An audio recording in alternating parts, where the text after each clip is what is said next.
Hello friends, आज हम पढ़ने वाले हैं कंस्ट्रक्टिविस्ट अप्रोच, जिसे हम रचनावाद या संरचनावाद कहते हैं। ये टॉपिक इतना इंपॉर्टेंट क्यों है? ये टॉपिक इतना इंपॉर्टेंट इसलिए है क्योंकि इस टॉपिक में हम ये समझेंगे कि बच्चे किस तरह से ज्ञान का निर्माण, ठीक है, करते हैं, अपने ज्ञान का निर्माण। दूसरा, ये इसलिए इंपॉर्टेंट है क्योंकि ये थ्योरी पर ही बेस्ड वाइगोत्स्की की थ्योरी है, सोशल कंस्ट्रक्टिविज्म, और जीन पियाजे यानी कॉग्निटिव कंस्ट्रक्टिविज्म, और ब्रूनर।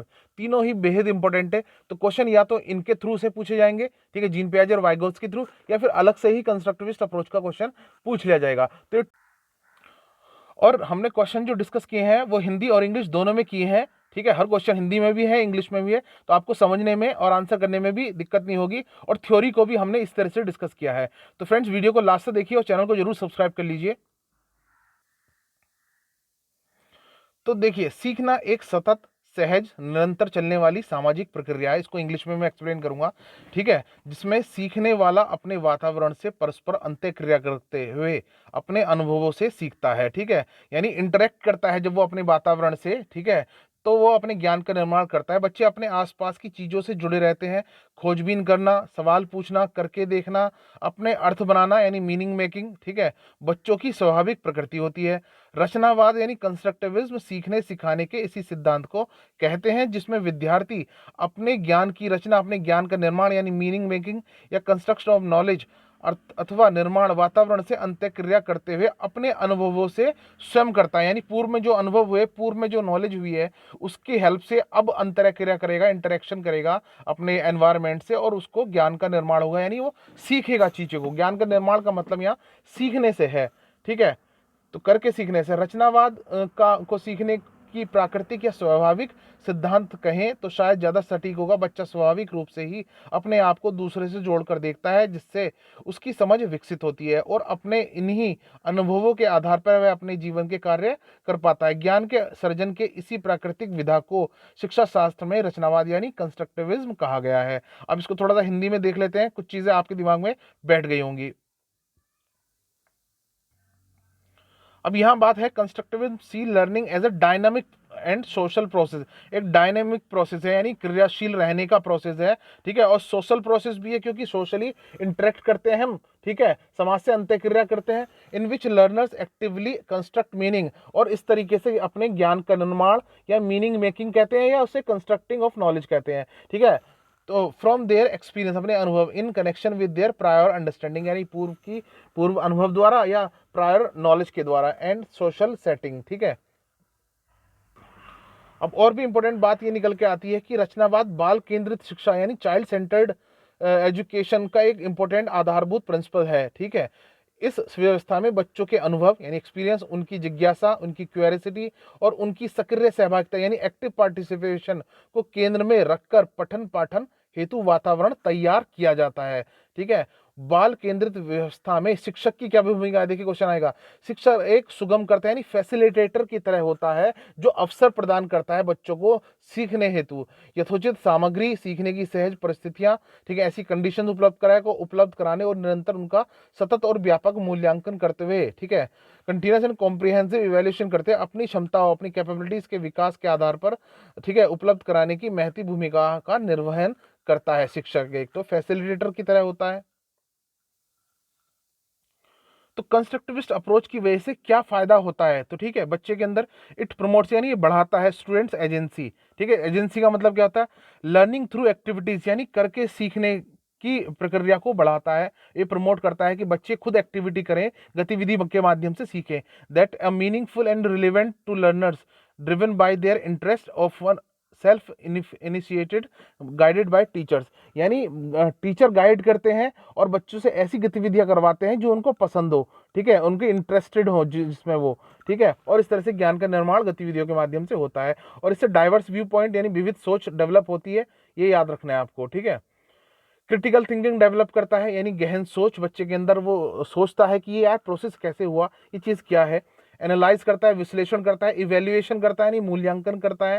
ये सब एडवांस स्किल है जो डेवलप होती है कंस्ट्रक्टिविस्ट यानी रचनावाद के माध्यम से। और क्रिएशन, निर्माण करता है, सृजन करता है। तो ये याद रखिए, बड़ा इंपॉर्टेंट पॉइंट है, ठीक है, कंस्ट्रक्टिव अप्रोच के। और ये एनकरेजेस करता है, कंस्ट्रक्टिव अप्रोच प्रोत्साहित करता है किसको? टू रिफ्लेक्ट, यानी जो हमने सीखा उस पर हम, ठीक है, पुनः इसको हम देखें अपने पॉइंट ऑफ व्यू से, ठीक है, विचार करें, रिफ्लेक्ट करना है, तुरंत पुनः विचार करना। Process of exploring, examining our self, our perspectives, attributes, experiences and action, interaction, यानी जो भी हम कर रहे हैं उस पर हम रिफ्लेक्ट करें, उसके बाद सोचें कि हमने किस तरीके से किया। टू इवेल्युएट देयर वर्क, और अपना मूल्यांकन करने के लिए भी ये प्रोत्साहित करता है। और identify intermediary skills to acquire based on their needs, यानी आवश्यकता के हिसाब से उन स्किल्स का, कौशलों का, ठीक है, निर्माण होता है जिनसे हम बड़ा ज्ञान, बड़ी नॉलेज की तरफ आगे बढ़े। ठीक है, अब हम क्वेश्चन आंसर देखेंगे क्योंकि उसमें भी काफी आपको हेल्प मिलेगी। थ्योरी ही है एक तरह से क्वेश्चन आंसर भी, ठीक है। तो पहला क्वेश्चन है फ्रेंड्स, सार्थक अधिगम है यानी मीनिंगफुल लर्निंग क्या है? वयस्क और अधिक अधिक सक्षम साथियों का अनुकरण, उद्दीपक द्वारा उत्तर के बीच युग्मन, दी गई सूचना का निष्क्रिय ग्रहण, या निजी अनुभवों से ज्ञान की संरचनाओं का सक्रिय निर्माण करना, यानी खुद के एक्सपीरियंस। तो यही है active creation of knowledge structures from personal experience, यानी अपने अनुभवों द्वारा ज्ञान का निर्माण करना ही ये सार्थक है, मीनिंगफुल लर्निंग कहलाता है, जिसे हम सार्थक अधिगम कहते हैं। क्योंकि कंस्ट्रक्टिव अप्रोच में ये सेंटेंस, ये वर्ड टर्म आपको याद रखना है, मीनिंगफुल लर्निंग करते हैं हम, सार्थक अधिगम, जिससे हम अपने ज्ञान का निर्माण करते हैं। ठीक है, कि कोई हमें सिर्फ बता दे, ठीक है, रटवा दे, वो ज्ञान नहीं होता है। हम खुद अनुभव करके अपने द्वारा और सोच कर, समझ कर जब चीज़ों को याद रखते हैं या जानते हैं या पहचानते हैं, वो कंस्ट्रक्टिविज्म होता है, ना कि सिर्फ पैसिव लर्निंग। ठीक है, यानी निष्क्रिय होके कोई हमें बता रहा है टीचर।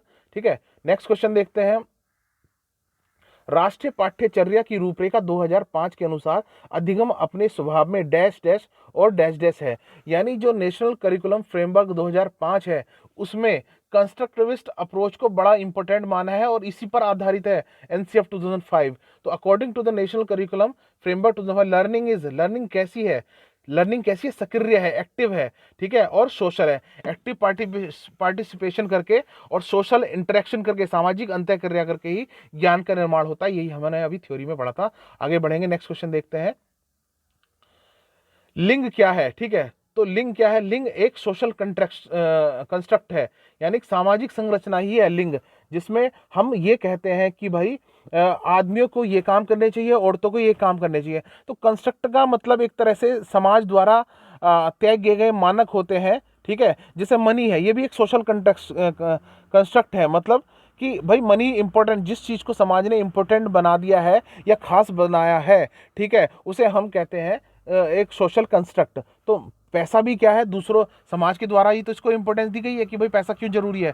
तो पैसा क्या है? अगर समाज नहीं कहेगा ये जरूरी नहीं है तो उसकी कीमत खत्म हो जाएगी। ऐसे भी लिंग निर्धारण में भी, जो कि भाई औरतों को ये काम करने चाहिए, बच्चों को ये काम करने चाहिए, लड़कों को ये काम करने चाहिए, इस तरह से लिंग भी क्या है? एक सामाजिक संरचना है, सोशल कंस्ट्रक्ट है, यानी समाज ने इसको तय किया है कि ये इंपॉर्टेंट है। ठीक है, ये भी कंस्ट्रक्टिविस्ट अप्रोच के अंदर ही आता है, सोशल कंस्ट्रक्टिविज्म में। लेव वाइगोत्स्की जो है सोशल कंस्ट्रक्टिविस्ट थे, सामाजिक संरचनावाद थे। वो कहते हैं कि समाज में रहकर, अंत्यक्रिया कर कर बच्चा जो है समाज से, ठीक है, अनुभव करके ये अपने ज्ञान का निर्माण करता है, इसलिए इन्हें सोशल कंस्ट्रक्टिविस्ट कहते हैं। तो लेव वाइगोत्स्की के सामाजिक संरचना सिद्धांत में दृढ़ विश्वास रखने वाले शिक्षक के नाते आप अपने बच्चों के आकलन के लिए निम्नलिखित में से किस विधि को वरीयता देंगे? तो किस विधि को देंगे आप अगर एक सोशल कंस्ट्रक्ट की तरह काम कर रहे हैं? तो जैसे हमने कहा था, जेंडर क्या है? एक सोशल कंस्ट्रक्ट है, ये याद रखिए। दूसरा है, हम क्या करेंगे? तथ्यों पर आधारित प्रत्यास्मरण, यानी इसको इंग्लिश में देखते हैं, आपको ज्यादा समझ में आएगा।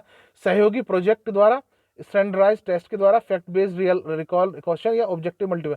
तो कोलैबोरेटिव प्रोजेक्ट्स जो है, वाइगोत्स्की कहता है भाई समाज में आप सहयोग करके, सहयोग द्वारा, सहयोगी प्रोजेक्ट द्वारा अंत्यक्रिया करेंगे और एक दूसरे से ज्ञान सीखेंगे, तो ये सहयोगी प्रोजेक्ट यानी कोलैबोरेटिव प्रोजेक्ट्स कहलाते हैं। नेक्स्ट क्वेश्चन देखते हैं। अब इसको भी हम इंपॉर्टेंट पॉइंट था क्वेश्चन का आंसर का, तो इसको देख लें। राष्ट्रीय पाठ्यचर्या फ्रेमवर्क 2005 ने अपनी समझ यानी रचनावाद से प्राप्त की है, यानी constructivism is an observation and scientific theory which explain how do children learn. ठीक है, तो रचनावाद एक अवलोकन यानी ऑब्जर्वेशन और वैज्ञानिक सिद्धांत है जो बताता है कि बच्चों को अधिगम और सीखने की प्रक्रिया किस प्रकार होती है। यह स्पष्ट करता है कि लोग वस्तु व पर्यावरण का अनुभव करके और अनुभवों द्वारा प्रतिबिंबित करके दुनिया के संबंध में अपनी समझ का निर्माण कैसे करते हैं। दे रिफ्लेक्ट, ठीक है, बच्चे रिफ्लेक्ट करते हैं अपने एक्सपीरियंस को, ठीक है, प्रतिबिंबित करते हैं कि हमने क्या सीखा, क्या देखा, ये कैसे हुआ। तो 2005 जो है वो इसी पर आधारित है, रचनावाद पर। नेक्स्ट क्वेश्चन देखते हैं। राष्ट्रीय पाठ्यचर्या फ्रेमवर्क 2005 ने अपनी समझ किससे प्राप्त की है? तो हमने देखा कि ये कंस्ट्रक्टिविज्म से प्राप्त की है, जिसे हम रचनावाद कह रहे हैं, कंस्ट्रक्टिविज्म, याद रखिए। नेक्स्ट क्वेश्चन है, बच्चे प्रभावी रूप से कब सीखते हैं? चिल्ड्रन लर्न इफेक्टिवली व्हेन, कब? वे विभिन्न गतिविधियों कार्यों में सक्रिय रूप में भाग लेते हैं। ठीक है, तो बिल्कुल यही सही है, वे विभिन्न रूप से, यानी they actively participate in different activities and task. ठीक, नेक्स्ट क्वेश्चन देखते हैं, संरचनात्मक दृष्टिकोण के अनुसार अधिगम है, यानी इन कंस्ट्रक्टिविस्ट फ्रेम लर्निंग कैसी है? अनुभव के परिणाम के रूप में व्यवहार में एक परिवर्तन लाने की प्रक्रिया, एक सक्रिय एवं सामाजिक प्रक्रिया, एक निष्क्रिय। ठीक है, तो a change in behaviour as a result of experience, active and social in its character. ये सही है, एक्टिव है और सोशल इन इट्स करेक्टर। ठीक है, ये हम अभी थ्योरी में पढ़ के आ रहे हैं, एक्टिव पार्टिसिपेशन और सोशल इंटरेक्शन के द्वारा हम सीखते हैं। नेक्स्ट क्वेश्चन है, जीन पियाजे। अब देखिए, जीन पियाजे, वाइगोत्स्की, ठीक है, ब्रूनर, कंस्ट्रक्टिविस्ट कैसे? जीन पियाजे ने जो कंस्ट्रक्टिव यानी संज्ञानात्मक संरचनावाद कहा है, उसने कहा कि बच्चे स्टार्टिंग में कैसे सीखते हैं, कैसे वस्तुओं को पहचानते हैं, कैसे अनुभव करते हैं कि ठीक है, कि उस बच्चे ने अगर एक काला कुत्ता देखा है पहली बार, तो दूसरी बार अगर एक सफेद कुत्ता आएगा तो उसे पहचान नहीं पाएगा। तो ये स्कीमा था, काला कुत्ता उसके दिमाग में इमेज थी कि भाई कुत्ता ऐसा होता है, इमेज। ठीक है, उसके बाद जब उसने देखा सफेद कुत्ता तो उसने असिमिलेशन करा, आत्मसात करा कि भाई ऐसे भी होते हैं कुत्ते। और उसके बाद जब उसने एक बिल्ली देखी, ठीक है, तो जो कि कुत्ते जैसे चार पैर, एक पूंछ और ठीक है, इस तरह से, तो उसने फिर अकोमोडेट करा कि भाई इस तरह की आकृति बिल्लियों की भी होती है। तो ये जो क्या है, स्कीमा, ठीक है, असिमिलेशन, अकोमोडेशन, ठीक है, यानी स्कीमा, आत्मसातीकरण और अनुकूलन, ये जो चीजें हैं, ये ज्ञान का निर्माण ही तो हो रहा है। तो जीन पियाजे कंस्ट्रक्टिविस्ट थे, जिन्होंने तो ये 3 टर्म दिए कंस्ट्रक्शन के बारे में, कंस्ट्रक्शन ऑफ नॉलेज के बारे में। तो जीन पियाजे के अनुसार बच्चे, ठीक है, किस प्रकार सीखते हैं? ज्ञान को सक्रिय रूप से संरक्षित करते हैं, जैसे वे दुनिया, व्यवहार कौशल का प्रयोग करते हैं एवं अन्वेषण करते हैं। तो actively construct knowledge as they manipulate and explore the world. वे, ठीक है, अनुभव करते हैं और उसमें थोड़ा आमूलचूल परिवर्तन करके, ठीक है, चीजों को सीखते हैं, समझते हैं। ठीक है, तो option number 2 correct answer. Next question देखते हैं, अध्यापक विशिष्ट सत्र निम्नलिखित में से कौन सा संरचनात्मक परिवेश के साथ अनुकूलन नहीं हो सकता? विच of the following would not be consistent with the constructivist environment, यानी संरचनावादी माहौल में कौन सा सही नहीं है? ठीक है, तो अध्यापक विशिष्ट शस्त्रावाद, ये इसको इंग्लिश में देखते हैं, जो हिंदी में देखना चाहता है वो हिंदी में भी देख सकता है। Teachers employ in specific end of the term, ठीक है, यानी एंड ऑफ द टर्म में हम कुछ स्ट्रेटेजीज बनाते हैं कि भाई बच्चों ने कितना सीखा, ठीक है, क्वेश्चन आंसर करते हैं, उनकी नॉलेज चेक करते हैं, ये है। ठीक है, तो सिर्फ ये नहीं होगा। ठीक है, students are given frequent opportunities to engage in complex meaningful and problem, तो ये सही है। दूसरा में विद्यार्थियों को जटिल, सार्थक एवं समस्या आधारित गतिविधियों में लगे रहना, तो ये तो सही है, कंस्ट्रक्टिव अप्रोच। तीसरा है स्टूडेंट वर्क कोलैबोरेटरी, यानी जो है एक दूसरे का सहयोग लेके, ठीक है, कार्य करते हैं। ऑप्शन नंबर 2 भी सही है, विद्यार्थी सहयोगात्मक तरीके से, ठीक है, ये सही है। तीसरा है teachers elicit students ideas and experience in relationship to keep topics and place teaching learning to elaborate, तो शिक्षक प्रमुख प्रकरणों के संबंध में विद्यार्थियों के विचारों एवं अनुभवों को प्राप्त करते हुए उनके वर्तमान ज्ञान की पुनः संरचना, ये सही है। ठीक है, तो कंस्ट्रक्टिविस्ट अप्रोच में सिर्फ पहला नहीं होगा, जिसमें ये कहा गया है कि टीचर जो है उनके ज्ञान को चेक करने के लिए, ठीक है, मूल्यांकन करेंगे, ठीक है, यानी सिर्फ क्वेश्चन आंसर और उनको इवेल्युएट करने के। तो कंस्ट्रक्टिविस्ट अप्रोच का मतलब एंड रिजल्ट नहीं है कि क्या कितना सीख लिया, ये है कि कैसे सीखा। ठीक है, ये बात समझिए। नेक्स्ट क्वेश्चन देखते हैं, जीन पियाजे, लेव वाइगोत्स्की जैसे मनोवैज्ञानिक संरचनावादी अधिगम को किस रूप में देखते हैं? ठीक है, तो सक्रिय विनियोजन के रूप में देखते हैं। कंस्ट्रक्टिव अप्रोच जो है जीन पियाजे Vygotsky, process of meaning making, ठीक है, यानी construction of knowledge, meaning making, construction of knowledge, यानी ज्ञान का निर्माण बाय एक्टिव मैनेज एंगेजमेंट, यानी सक्रिय, ठीक है, सक्रिय होकर, सक्रिय विनियोजन के माध्यम से, यानी एक्टिव रहकर, एक्टिव एंगेजमेंट के द्वारा मीनिंग मेकिंग, यानी अर्थ का निर्माण करना। अर्थ निर्माण करना मतलब ज्ञान का निर्माण करना, नॉलेज प्राप्त करना। ठीक है, तो ये ऑप्शन नंबर 1 करेक्ट आंसर है। ये सीटेट, ये जितने भी क्वेश्चन मैंने डिस्कस किए सभी सीटेट में दिसंबर 2019 में पेपर 1 पेपर 2, जुलाई 2019 में पेपर 1 पेपर 2 या 2018 में, ठीक है, जो पूछे गए क्वेश्चन है कंस्ट्रक्टिव रूप से, वो मैं डिस्कस कर रहा हूं। तो संरचनात्मक ढांचे में बच्चे को किस रूप में देखा जाता है, यानी कंस्ट्रक्टिव फ्रेम में चाइल्ड किस तरह से देखते हैं? एक समस्या समाधान करने वाला तथा वैज्ञानिक अन्वेषक के रूप में, यानी एक प्रॉब्लम सॉल्वर। ठीक है, बच्चा प्रॉब्लम सॉल्व करता है, ज्ञान का निर्माण करता है, ठीक है, गतिविधि के माध्यम से सीखता है चीजों को। साइंटिफिक इन्वेस्टिगेशन के द्वारा, यानी खुद वो इन्वेस्टिगेट करता है, एक अन्वेषक खोजकर्ता के रूप में। ठीक है, तो ऑप्शन नंबर 1 इसका करेक्ट आंसर है। अब देखिए जो क्वेश्चन आंसर हम देख रहे हैं, इनमें जो करेक्ट ऑप्शन हो रहे हैं ये अपने दिमाग में बैठा लीजिए, क्योंकि यही ऑप्शन बन के आएंगे। ठीक है, संरचनावादी उपागम फिर से constructive approach suggest that is crucial for constructive knowledge, यानी ज्ञान के निर्माण के लिए क्या आवश्यक है। ठीक है, अनुबंधन, यंत्रवत याद करना, विद्यार्थी का पूर्व ज्ञान। तो प्रीवियस नॉलेज, प्रीवियस एक्सपीरियंस, पूर्व ज्ञान जरूरी है कंस्ट्रक्टिव अप्रोच में, तभी तो उसका इस्तेमाल करके वो नए ज्ञान का निर्माण करेगा। तो prior knowledge of the learner is important. Next question देखते हैं। ठीक है, संरचनावादी सिद्धांतों के अनुसार अधिगम के बारे में निम्नलिखित कथनों में से कौन सा सही है। ठीक है, तो कौन सा सही है। Learning is the process of reproduction and recall, अधिगम पुनरुत्पादन एवं स्मरण की प्रक्रिया है। Learning is a process of rote memory, रट्टा मानने की नहीं। Learning is a conditioning of behaviours by repeated association, ठीक है, बार बार, ठीक है, व्यवहारों को जोड़ना। ठीक है, तो learning is the process of construction of knowledge, construction of knowledge. अधिगम सक्रिय विनियोजन, एक्टिव एंगेजमेंट, ठीक है, सक्रिय रह के ज्ञान के निर्माण, ऑप्शन नंबर 4 करेक्ट आंसर है। ठीक है, नेक्स्ट क्वेश्चन। ठीक है, क्वेश्चन पढ़ते पढ़ते ही आपको थ्योरी याद होगी। Which of the following is a Piagetian construct in the context of cognitive development. तो स्कीमा जो है, ठीक है, एक पियाजे का कंस्ट्रक्टिविस्ट पार्ट है। ठीक है, तो स्कीमा, ठीक है, कि अपने दिमाग में पहले से हम इमेज रख के रखते हैं कि कोई चीज़ कैसी होती है। तो ठीक है, ये करेक्ट आंसर आप समझ गए होंगे। ठीक है, अब ये मैंने थ्योरी बताई है, इसको भी आप देख सकते हैं, क्वेश्चन का आंसर ही है एक तरह से, लेकिन ये आपको याद करने में, ठीक है, मदद करती है कि भाई जो कंस्ट्रक्टिव अप्रोच में बच्चे चिंतन करते हैं, स्मरण, प्रत्यक्ष ऑब्जर्वेशन के द्वारा और कंसंट्रेशन, ध्यान के द्वारा सीखते हैं। ठीक है, इनमें ये करेक्टरिस्टिक आती हैं। ठीक है, नेक्स्ट क्वेश्चन देखते हैं। जो अवबोधन एक टर्म आएगा कभी, तो ये भी याद रखिए, ये भी मीनिंग मेकिंग का मतलब है, यानी कंस्ट्रक्शन ऑफ नॉलेज है। ठीक है, human construct knowledge and meaning making from their experience.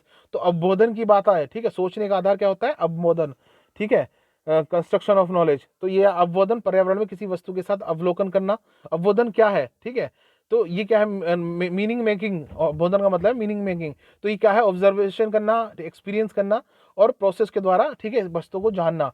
छोटे बच्चे प्राथमिक रूप से की प्रथम प्रक्रिया उसके पर्यावरण में पूर्ण रूप से उसकी ज्ञानेंद्रियों के अनुभव पर आधारित होती है। ठीक है, जीन पियाजे ने क्या कहा था कि बच्चे अपने ज्ञान का निर्माण कैसे करते हैं।